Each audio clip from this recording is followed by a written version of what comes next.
Greetings and welcome back to another episode of Conquering Diabetes.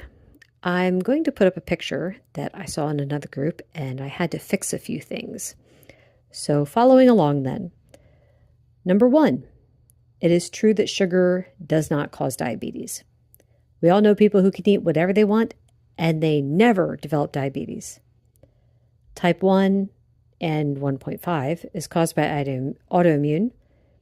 Type 2 is often genetics plus a diet that keeps the blood sugar running high, but it can come from medicine as well, like statins. Number 2, read the labels. I would also say that some foods will be low in sugar and carbs, but still cause a spike, like protein drinks or protein bars. I see this so often in other groups where they'll show their CGM graph and they will have had a spike from the bar or the drink. Number 3, well, duh, people can eat whatever they want, but not a single one of us can escape consequences. In this group, we're never going to encourage someone to have sugar in any form. The stakes are too high. No bread or bread products, fruit, pasta, grains, beans, legumes, or dessert to celebrate something. Find a food that won't raise your numbers and have that instead. Number 4, yes. As stated, type 1 is autoimmune, where the immune system attacks the pancreas and destroys the beta cells. These diabetics are left with either a small amount or no ability to produce insulin, so they must inject it for the rest of their lives.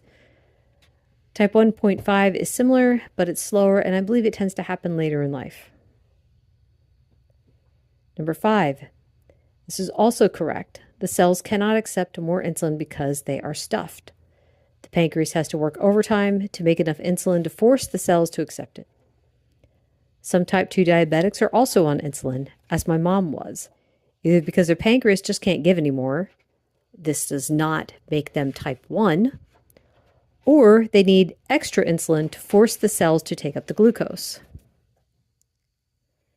Number 6, let's not confuse this with the rallying cry of everyone's different. That is an excuse. But I do agree that each person's journey will look a little different in some areas. Some type 2 diabetics will get a spike from tomatoes, others will not. Some can have coffee, others can't. Some will need meds for the rest of their lives, others won't. But for all diabetics, no matter what kind, they all have something in common: glucose intolerance, which means that the solution is to cut foods that keep the glucose levels running high. Anyway, that is all for today. Thank you so much for listening. Bye.